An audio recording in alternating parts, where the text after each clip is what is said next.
那边，不过应该被他跑掉了。我去追。县主，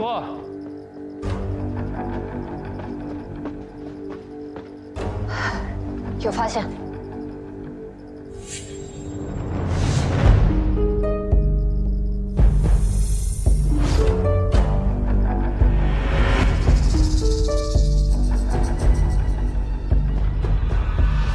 原来如此，最简单也是最不会留下痕迹的方式，就是利用月光。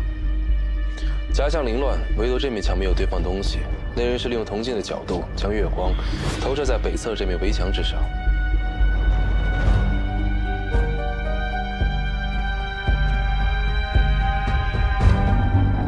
这就是枭雄想要验证之事。试试看。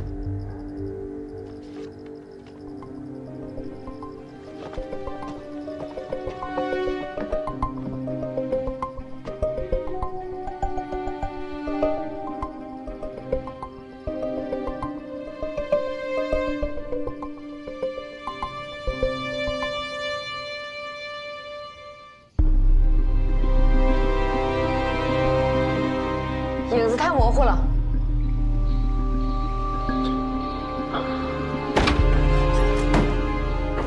屋内光线太暗了，会不会是月亮移动，铜镜反射不到足够的光亮？距离刚才不过约1刻，空中无云，亮度不会有太大的变化。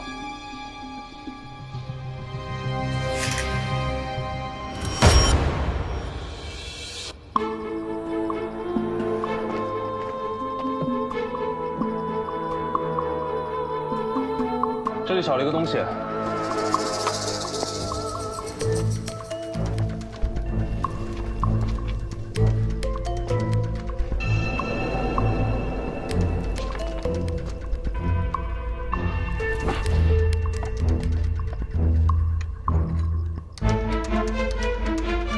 太史局常利用小孔观测日食，但若想日影清晰明亮，需有此物聚光。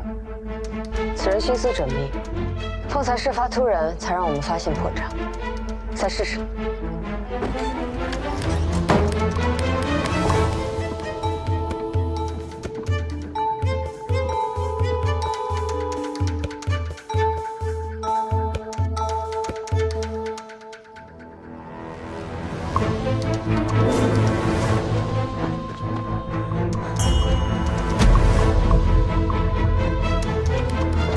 县主，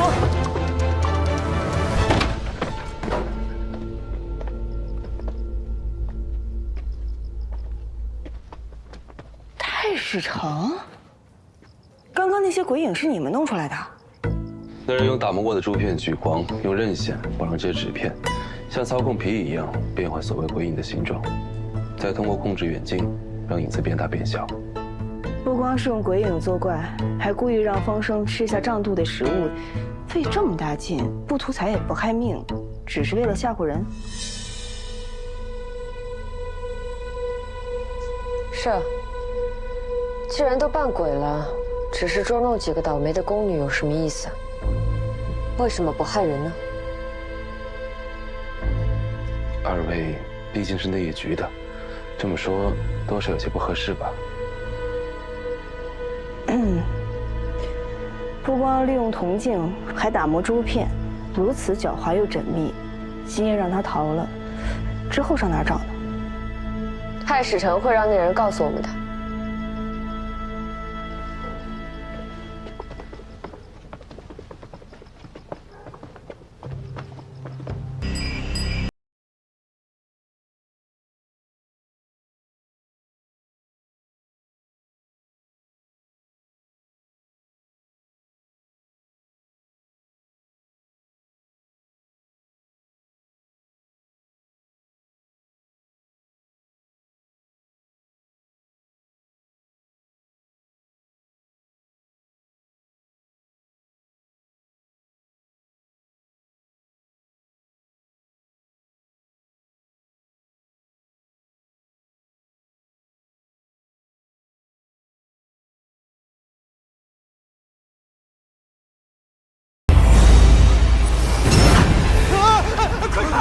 杀！那上头有个女杀，快点啊！啊，就在那儿，跳着呢。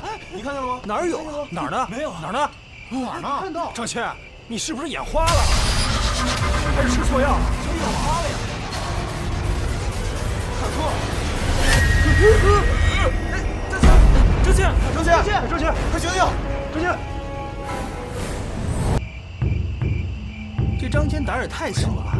即便是见到了鬼，也不至于当场吓晕吧？嗨，谁说不是啊？昨天晚上还是我给他送回家的，他当时都吓尿了。张谦的胆子也太小了吧？我觉得也是，肯定是他装病偷懒，不想说什么？都给我闭嘴！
怎不敢说？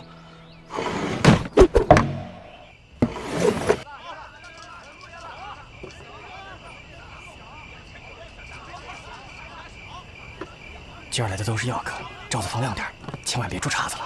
知道了。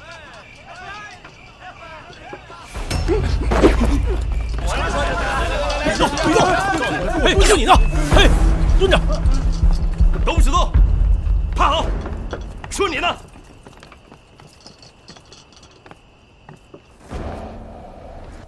哟，这不是霍将军吗？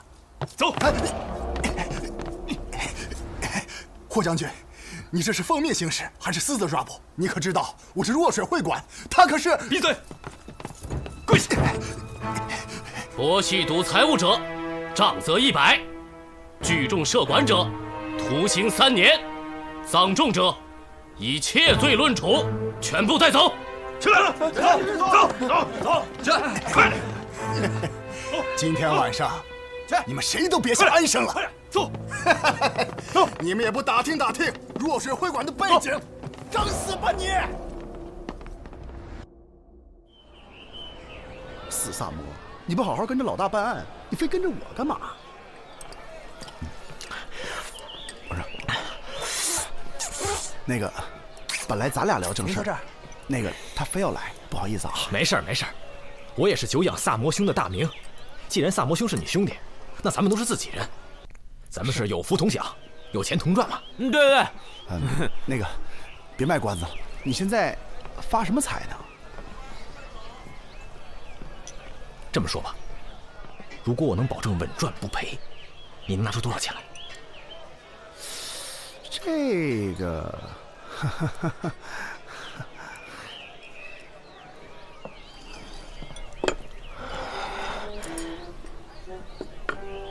前几天赚，见笑。你真发财啊！小意思。不是，你怎么赚的呀？我现在有密报，知道哪些货品马上会涨。我之前那笔就是这么赚的。哦，你干这个呢？怎么样，入伙吗？我觉得我们现在不能再小打小闹了，有多少资金全都拿出来，咱们一起干一票大的。咱们是兄弟，你们又是官差，我蒙谁我也不敢蒙你们吧？我可告诉你啊，我老婆本、棺材本、各种本都在里头了，知道吗？啊，他还借了不少，还真不少，够难为你了。哎，三炮，你真不来？我这借了点儿，你敢赔，我就敢死给你看。哎，放心吧，亏不了你们。保证你们等着发达吧。喝酒来，这边行。来。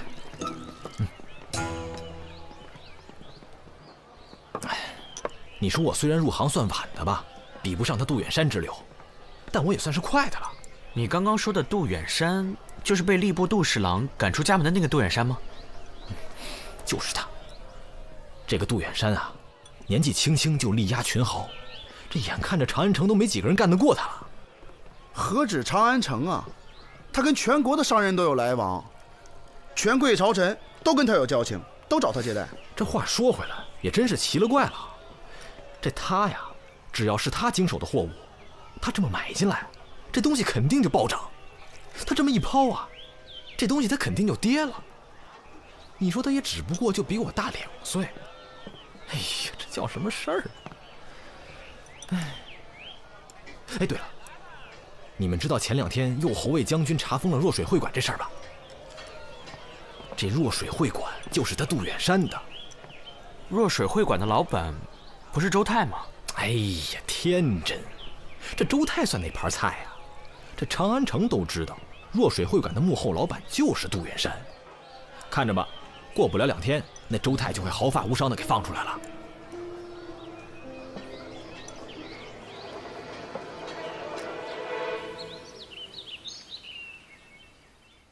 霍将军今天大驾光临，魏某啊，真是荣幸之至啊！直说吧。若水会馆查赌，抓的人当中有好几个是朝廷要员，罪责重了些，你们坐不住了是不是？霍将军还真是少年才俊，做事太直率，不给人留余地。如果在外领兵打仗，可真是升迁之道。不过，要是在这京都朝廷做官的话，魏俊卿，你算个什么东西，敢来教训我？我告诉你，这件事儿在我这是铁案，你翻不动，你也没资格来跟我谈价钱。魏某啊，知道不够资格，这个是够资格的人给您下的请帖。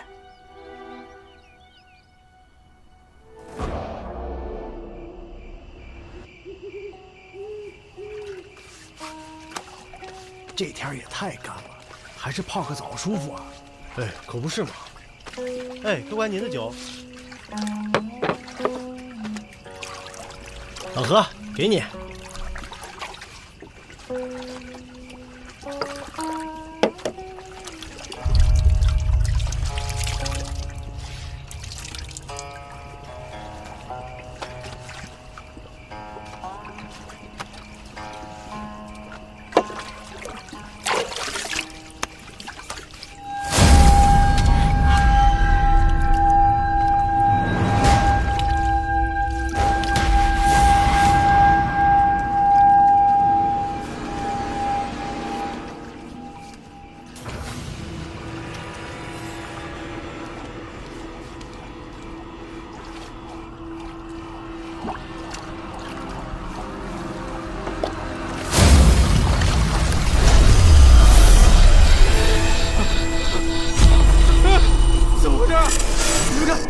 你们看啊，有鬼！这是你们看看，怎么回事啊？没有啊，什么都没有。有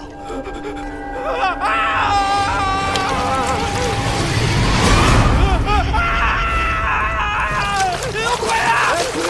有鬼啊！有鬼！有鬼啊！有鬼啊！哪有鬼啊？没看到吗？我看到了，在哪儿啊？就在那儿。哪儿呢？在哪儿了？在哪儿？哪有鬼啊？我怎么什么都没看着啊？没有啊！没有啊！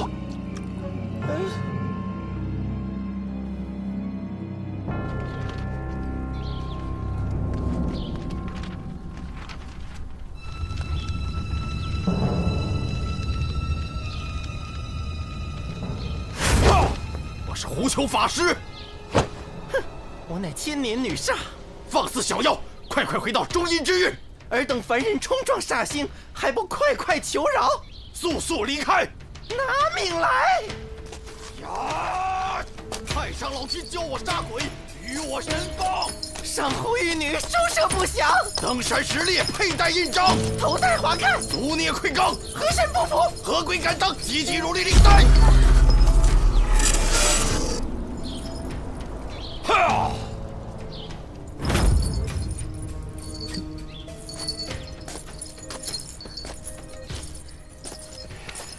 吓到各位了，我刚才施的确实是邪祟之术，算是以毒攻毒了。我想令郎是无意中开了阴阳眼，撞见了一位非常厉害的女煞。这女煞一旦被唤醒，自然要拿她泄愤。最可怕的是，这恶婆娘形态千变万化，无意中撞煞的人，都会以她所见的形状而死。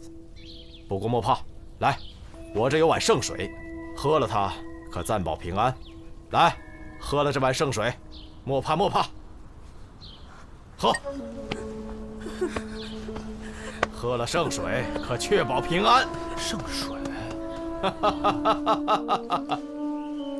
法师，法师，你得救救我呀！法师，你不能见死不救啊！法师，法师，救救我呀！我看到那个女煞了，她就飘在半空中，可是只有我能看见，她那个脸，那都不是脸了，那根本就不是人的脸呢！法师，法师，你救救我吧！法师，我求你了，你救救我吧！第一，别叫我法师了，好不好？我是同州胡司马的二公子。第二，本公子告诉你，生死有命，女煞既然已经复苏，谁撞了谁倒霉。没得救了，小兄弟。哎，不过呢，也不是全无转机。这道灵符我耗时数年，诵咒108000遍，随身带着它，可暂保平安。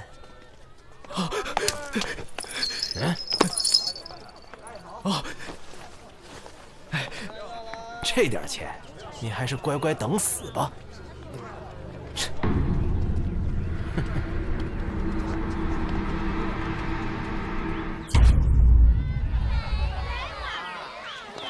行行好，给一点吧。没有，给一点。行行好。崇礼，别怕，鬼煞也得讲天理。我们没做亏心事，不怕鬼敲门。我怎么可能不害怕呢？法师都说了，谁要看见女煞的样子，就会跟她死的一模一样。而且就算买了那个护身符，也只能保我一时的平安啊。那总好过没有啊！你为什么不求过来呢？哎，他要价实在太高了。再说了，要是求了护身符，哪还有钱给你买礼物啊？什么礼物啊？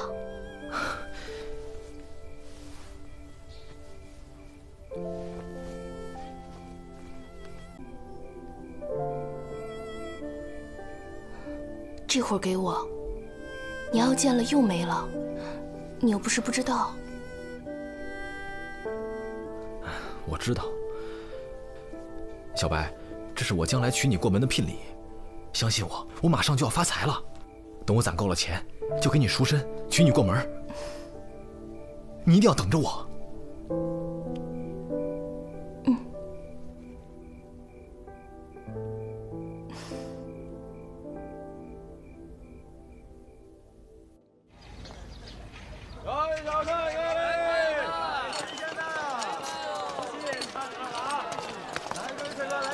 霍将军，霍将军，周太被放走了。放了？是。霍将军，多谢了您。听说上头已经下文，让右侯卫把弱水会馆的人都给放了。您辛苦，您辛苦。我们杜老板可一直等着您过去呢。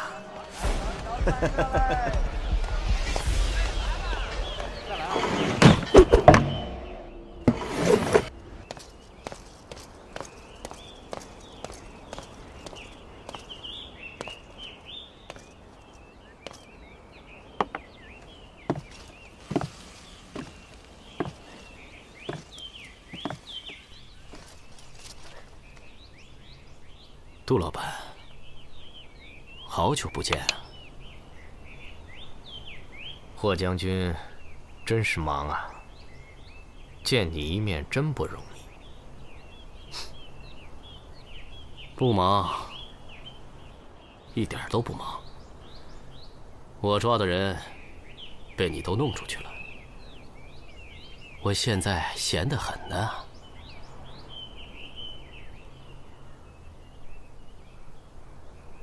喝2杯，我不是来做客的。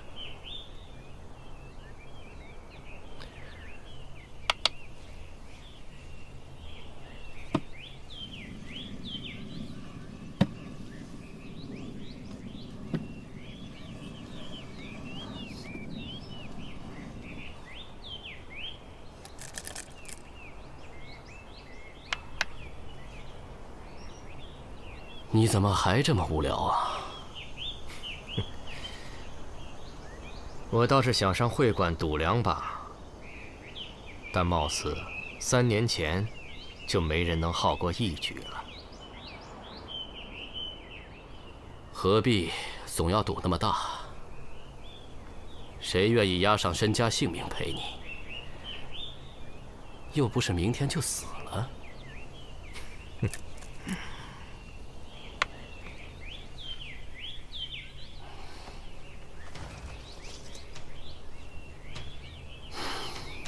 杜远山，我知道你不屑论对错，但你干那些勾当，不觉得丢人吗？丢人？丢谁的人？我在这个世上还有什么人？你那些小算盘，别以为我不知道。再不收手，咱俩就鱼死网破吧。你还嫌身边的人死得不够多吗？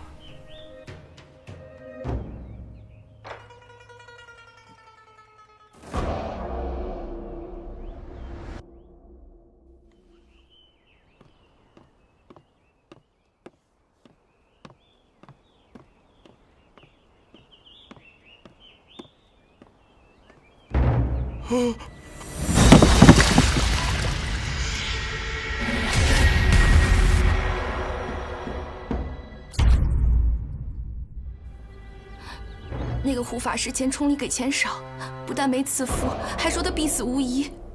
不到2天，崇礼就出事了。你是说那个整天装神弄鬼的胡球？头先有个当兵的撞煞而死，也是胡法师赐了福，才保了全家平安。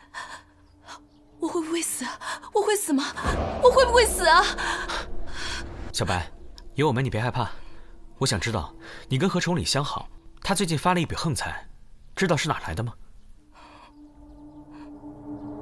他如果不送我那只蓝玉镯，他就有钱买法师的护身符了。都是我不好，不该连累崇礼。情郎女子是不配有幸福的。有我在，你不会有事的。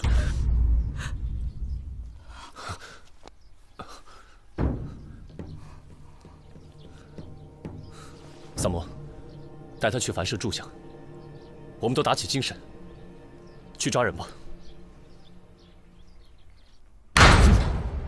从实招来，胡球，你区区一个神棍，四处散布女煞谣言，制造恐慌，谋取私利，要遭天谴的。哼，愚蠢，太愚蠢了，李少卿，你不过是个凡夫俗子，什么时候你能参透阴阳五行、天地生死，自然会开天眼见诸般神迹。我靠本事替人驱邪挡煞，也正是顺应了天意。老大，别跟他斗了，上家伙吧，我都准备好了。别跟我来这套，无凭无据，你们无权对我刑讯逼供。知道我是谁吗？知道我爹是谁吗？同州知府胡敬堂。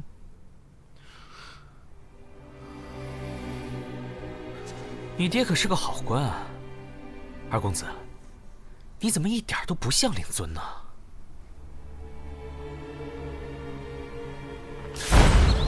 上刑！官人，我错了啊！饶命啊，官人啊！打死我，我爹不会放过你。我们知道的就这些了。张骞是最后一波进来的，至于他进右侯位之前的情况，我们就不清楚了。好，如果再想到什么关于他的事，随时来大理寺找我。好的。李少卿，张骞的案子还是没有眉目吗？依我看，这件事交给你们大理寺也不过如此。你要办不明白，不如让我来。霍将军，你的事儿就办明白了。说抓赌，为什么会馆抓的人全都放了？兵部，别逼我说难听的。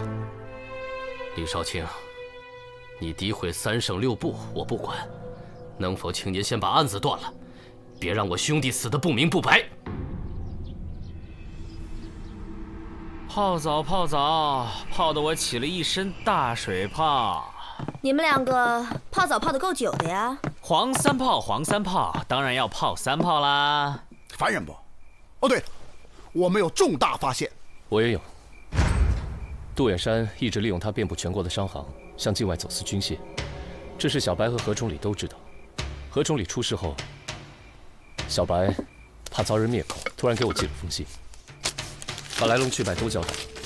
前段时间，一支商队在洛阳附近被抄，官兵发现这30项货物全都是违禁军械，那支商队是归在杜远山名下的。那个神棍的老爹，同州司马胡敬堂本想彻查，但是被长史摁住了。你们也都知道，姓杜的在朝堂里势力不小。事发后，洛阳那边马上就有他们的内应往刑部通风报信，刑部几位高官去若水会馆密谈此事。小白刚好是被他们带去陪酒的人，他就无意间偷听到了。他把这个事情就告诉了何崇礼，谁知道这何崇礼脑子一热，就拿这个去要挟魏俊卿，想换取他们操纵市场的商业机密，发大财。难怪之前这个何崇礼那么胸有成竹啊！看来是那个姓杜的给了他点甜头啊。那么接下来就是要杀人灭口。何崇礼昏头了，怎么会想不到这点？纯属找死啊！走私点银钱蚕种也就算了，这么大规模的走私军械，明摆着是要叛国呀。可是，就算何崇礼是被他们灭口的，那张骞的死又是为什么？还有杜远山，本来杀他们易如反掌，为何要把事情搞得这么大呢？想不通就说明此事一定还有隐情。来，三胖，你去一趟洛阳，带一份公函，去找同州司马胡敬堂聊聊，他很重要哦。请我再泡回澡，我就去。话这么多呀你！哎，我肚子突然好饿呀，没有宵夜吃怎么破案？怎么动脑子呢，4年？哎，我烧鸡呢。哎，三宝，你上次答应我的烤饼呢？哎，双爷，你留给我的卤猪蹄呢？哎呀，别走，问你话呢。想起你的往事了。小白让我想起我娘。哎，把这酒喝了。青楼女子跟达官权贵搅在一起，都不会有什么好下场。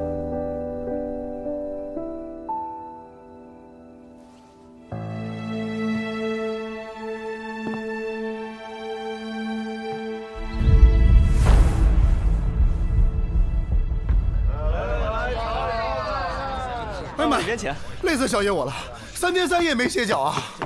回来啦！哎妈！哎呀！那个胡司马已经全告诉我了，他们现在上面啊是铁板一块，根本撬不动。他也得保证自己的官位嘛，所以他现在这个走私案啊，一时半会儿还不能查。虽然不能查，不过这个胡司马呀，跟霍将军他父亲早年就有交情，所以他已经写了密信告诉了霍将军。虽然案子查不到啊，但是朝廷有个人在这儿，不是也挺好吗？哎呀，那他儿子怎么那个德行？哎，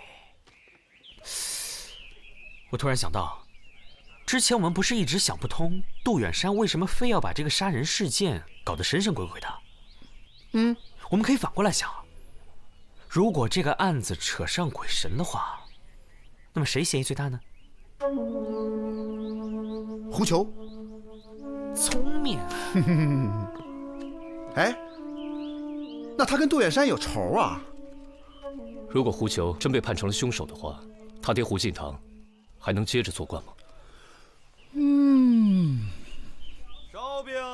还有，张骞的背景也查到了，也是杜远山的手下帮他托的关系。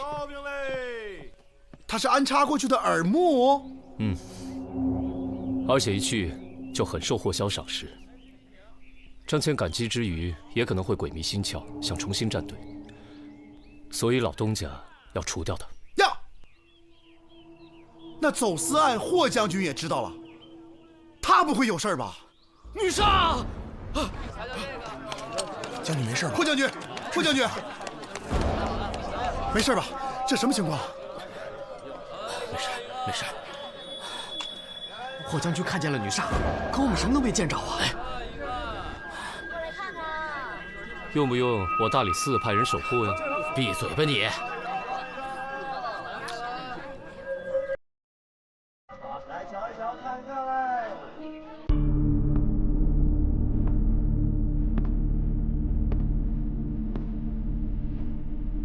远山，我就知道你一定会来。有什么手段，尽管使出来吧。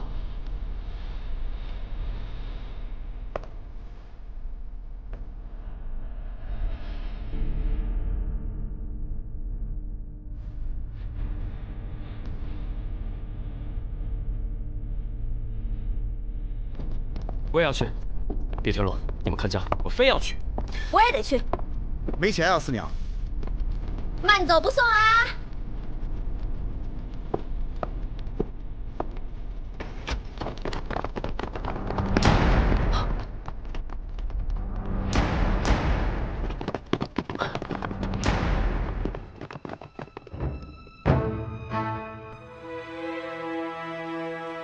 畏罪自杀了。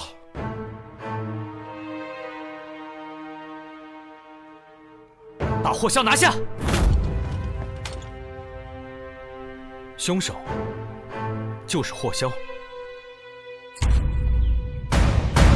刘四卿、周侍郎、王忠诚，案件已经查明了，凶手就是霍萧霍将军。好，拿出证据来。是，忠诚。这两桩所谓的女煞凶案，奇就奇在女煞无影。啊！有女煞在哪里啊？就在那。可为什么每次只有遇害者能够看到她，在场的其他人都看不到呢？只有一种可能，那就是在场的证人全部都说了谎。我知道大家肯定都认为这两桩凶案情况各异，证人都不同，要想实现所有的证人都一起帮着凶手作伪证，几乎是不可能的。可是凶手正是利用了我们这点疏忽，巧施了小小的手段，便把不可能实现为可能。那你说说，这究竟是怎么回事？前面两起案件，张骞和何崇礼撞煞的时候，在场的目击者其实是同一拨人，他们就是霍萧手下右护卫的心腹部队，也就是张骞所在的巡夜2队。而这位传说中的无影女煞，其实也是霍将军的一位手下假扮的。这位手下武艺高强，尤其擅长轻功，人称草上飞。子苏查看过右护卫的档案，这位高手在案发前的半个月突然退伍了，不是调职，而是退伍，提前退伍。如果没有霍将军首肯，是不可能完成的任务。异想天开啊，与本案毫无关系。霍将军，你是不耐烦听了，可其他人还不知道来龙去脉呢。第一次事件呢，其实很简单，张骞跟当时一起的巡夜2队里所有假证在一起悬切，而假扮的女煞就吊在对面高楼的屋檐边，在场的其他士兵肯定都装作看不见，于是张骞直接被下药。而第二次事件，狡猾的凶手正是利用了我们的这种疏忽，大家肯定都万万想不到，第2次发生在浴室里的遇鬼事件，在场的目击证人全部是第1次事件当中的卫兵假扮的。事实上，何崇礼遇鬼的那一天，整个清泉浴场都被凶手包了，门口变成了卫士值守，阻止客人进入。三炮。后来我和萨摩去了一趟清泉浴堂，我俩在澡堂里都快泡秃了皮了，终于等到了证人。这位是长寿坊绸缎商顾老板，他是清泉浴堂常年贵宾。请问，何崇礼遇鬼的那一天，你是否去过清泉浴堂？我去过，我是那家的常客，每月固定初5、15和月末会去泡汤。去的那天，我记得清泉浴室开着门，但是有几个小伙子拦在门口不让进，说是什么今天不对外营业。我在那浴堂一直都是贵宾待遇，受不了那个气，这不就和他们吵了起来。我这个人脾气不小，嗓门又大，当时在街上，好多人都看见了。我们还找到了8位当时围观此事件的街坊，他们都可以证明，当时顾老板被几位年轻男子挡在了浴堂门外。带上来吧。就是他，最先动手的就是他。你看，这几位呢，都是巡夜2队里的卫士，也是第1次遇鬼事件里的目击者。可是他们几位又同时出现在了第2次遇鬼事件的案发现场，并且还阻拦了嫌人进入。这已经不能说是简单的巧合了。霍将军，我给你看个熟人吧。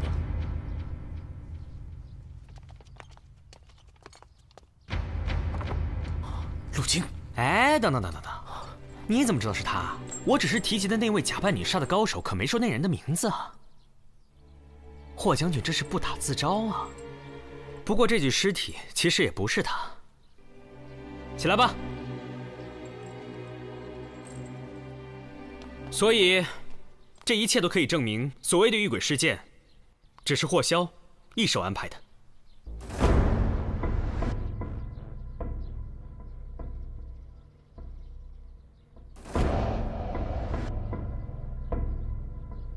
霍萧，你还有什么好说的？你手法解得还不错，问题是，这2个死者跟我无冤无仇，我没有任何理由去杀他们，更何况，我霍萧杀人，干嘛搞得这么浮夸？归根到底，就是因为你要嫁祸杜远山。怎么讲？我们在查案的过程当中，的确把杜远山定为了最大的嫌疑犯。这一切都是凶手故意构陷的结果。我们也曾向您汇报过杜远山走私军械的事情，而这件事就被霍萧用来制造杜远山的杀人动机。因为被害的何崇礼是知晓走私案需要被灭口的人，何崇礼更因此敲诈过杜远山。至于张骞嘛，他本来就是杜远山安插在右后卫里的耳目，可是最近却跟霍将军走得很近。所以，他看起来就有了反水的可能，因此，杜远山也就有了杀他的理由。杜远山性情诡异，你把杀人手法搞得这么神秘可怖，一来符合他的行事风格，第二更重要的，这会让我们认为杜远山在通过制造鬼神之事嫁祸胡球。胡球在这方面表现确实可疑，并且杜远山也有绝对的理由嫁祸他。胡球的父亲同州司马胡敬堂知道了走私之事，而且没能被他们收买，是一个很大的隐患，也引导我们产生了一个看似合理的想法，那就是杜远山想通过制造凶案嫁祸胡球，从而连累胡司马，使他连官位也不保。这样一来，杜远山就成了最大的犯罪嫌疑人。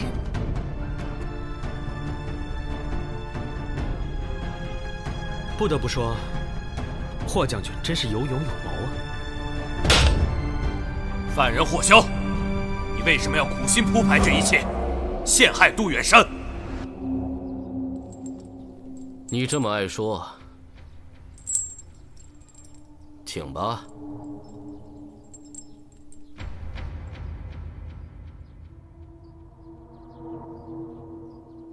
因为他要毁了杜远山。为什么？因为杜远山是他最好的朋友。这个世界上有一种人，他们严于律己，更严于待人，有偏激的控制欲。面对他们在乎的人和事物的时候，尤为如此。要求一切都符合自己心中的条条框框，否则的话，就会产生强烈的痛恨感。这就好比是一对恋人，都想要求对方按照自己的意志而改变，可霍萧的意志却比普通人要严重的多，更偏颇的多，因为他的标准是完全主观的。当霍萧发现杜远山没有按照自己的意志发展，也无法改变的时候，他的心中就有了一个想法，毁了他，对吗，霍将军？起初只是心中的一个念头，然后越扩越大，越扩越大，直到无法收拾。最后，你一看到杜远山就想杀掉他，因为他太让你失望了。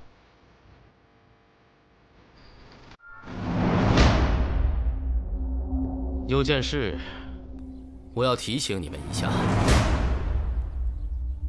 杜远山贩卖军械的事，不单单是走私的问题。我在暗中调查过，就算他再天才，也不可能在短短几年之内把商会开满全国。这一定是有人跟他合作，互惠互利。他们帮助杜远山建立商路，同时也利用他的渠道，大量输出我大唐先进军备。所以，这可不单单是钱的问题了。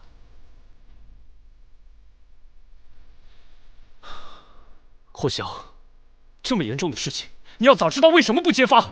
你想毁了他，倒直接揭发的呀！你还素称忠勇，你知道忠勇二字怎么写吗？那怎么行呢？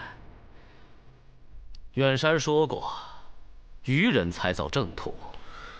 我想毁他，就得毁得漂亮。要不白让他栽在我手上一次。他从小就比我聪明，我得让他服我一回啊！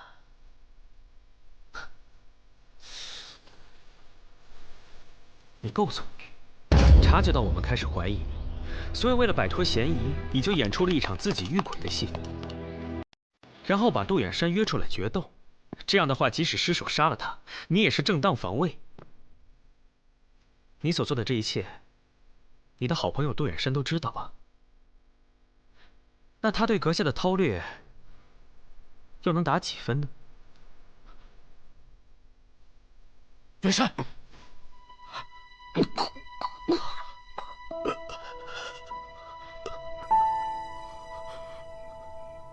哥，你是真的想让我死吗？为了所谓的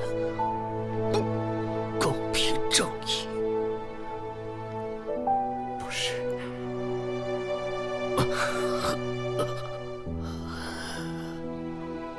你终于赢了一局。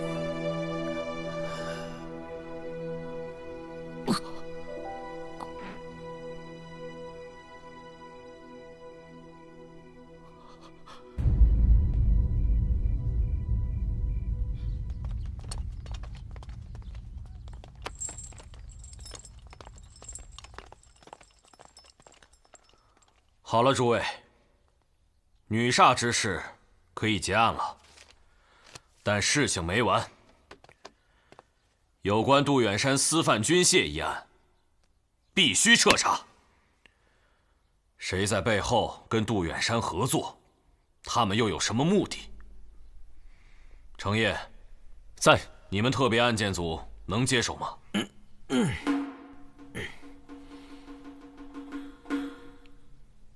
交给我们了。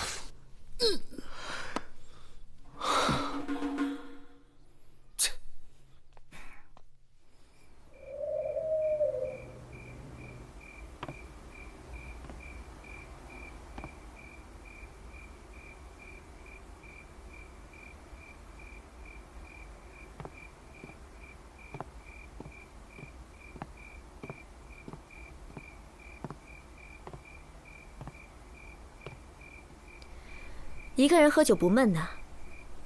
来来来，我请你。你会这么好心？这壶酒呢，是谢谢你抓了霍香。什么意思？每次他带着那个右侯卫巡街，都弄得我鸡飞狗跳，各种臭规矩，还老喜欢罚钱。现在他走了，我们夜里做生意，歌舞升平，财源广进。酒你慢慢喝，不够还养。三娘两步，想请你打听一下军械走私案，最近江湖上有什么风声？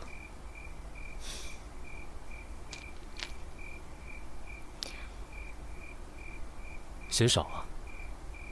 这是掉脑袋的事儿，我不沾。我劝你，最好也别沾。你怕了？这个案子比你们之前的那些都大，水也深得多。你到底知道些什么？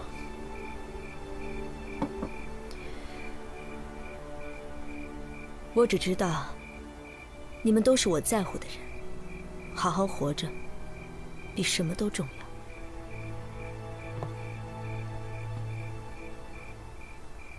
晚安。